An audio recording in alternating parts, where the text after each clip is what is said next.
अपात्र होणाऱ्याला मुख्यमंत्रीपद दिलं. कपिल सिब्बलांचा निवडणूक आयोगावर घणाघात. नमस्कार, आपण पाहत आहात महाराष्ट्र टुडे न्यूज. शिवसेना पक्ष आणि धनुष्यबाण चिन्हाच्या वादावर सर्वोच्च न्यायालयात सुरू असलेल्या अंतिम सुनावणीत ठाकरे गटाचे ज्येष्ठ विधिज्ञ कपिल सिब्बल यांनी निवडणूक आयोगाच्या निर्णयावर जोरदार आक्षेप घेतला. 10व्या अनुसूचीनुसार अपात्र ठरणाऱ्या व्यक्तीला केवळ आमदारांच्या संख्येच्या आधारे मुख्यमंत्रीपद देण्यात आलं, असा गंभीर दावा सिब्बल यांनी केला. निवडणूक आयोगाने जनता दलाच्या 1994 सालच्या प्रकरणाचा संदर्भ देत घेतलेला निर्णयही चुकीचा असल्याचा युक्तिवाद त्यांनी केला.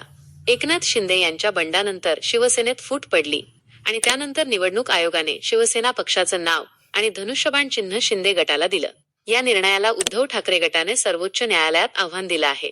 याच प्रकरणाच्या सुनावणी दरम्यान कपिल सिब्बल यांनी सलग 5व्या दिवशी ठाकरे गटाची बाजू मांडली. सिब्बल यांनी थेट निवडणूक आयोगाच्या अधिकार क्षेत्रावरच प्रश्नचिन्ह उपस्थित केलं. निवडणूक आयोगाकडे अशा प्रकारचा निर्णय घेण्याचं अधिकार क्षेत्र नव्हतं. मात्र एका गटाला लाभ मिळवून देण्यासाठी आयोगाने आपल्या अधिकाराबाहेर जाऊन निर्णय घेतला, असा दावा त्यांनी केला.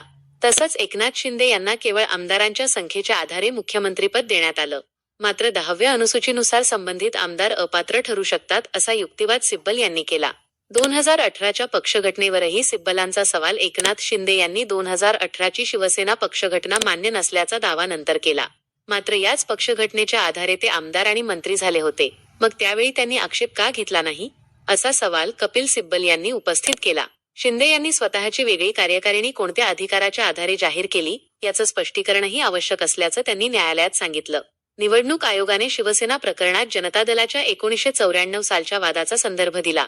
मात्र जनता दल, समाजवादी पक्ष आणि शिवसेना या तिन्ही प्रकरणांमध्ये परिस्थिती वेगळी आहे. त्यामुळे जनता दलाचा निकाल शिवसेना प्रकरणाला लागू होत नाही, असा युक्तिवाद सिब्बल यांनी केला. विशेष म्हणजे ज्या निकालाचा आधार निवडणूक आयोगाने घेतला तो निकाल प्रत्यक्षात ठाकरे गटाच्या बाजूने असल्याचा दावा सिब्बल यांनी केला. आयोगाने त्या निकालाचा अर्थ वेगळ्या पद्धतीने लावून प्रतिस्पर्धी गटाला फायदा करून दिला, असा आरोपही त्यांनी केला. न्यायालयात महत्त्वाची प्रश्नोत्तरं. सुनावणी दरम्यान न्यायमूर्ती जे बागची यांनी घटनाक्रम कोणत्या टप्प्यावर विचारात घ्यायचा, तसेच अपात्रता आणि पक्षचिन्हाच्या वादातील फरक यावर प्रश्न उपस्थित केले. त्यावर कपिल सिब्बल यांनी पक्षातील फूट आणि आमदारांच्या अपात्रतेचे मुद्दे वेगवेगळे असल्याचं स्पष्ट केलं. तसेच सुभाष देसाई प्रकरणाचा दाखला देत विधानसभा अध्यक्ष हे अपात्रतेच्या बाबतीत न्यायाधिकरण म्हणून काम करतात, असा मुद्दा मांडला.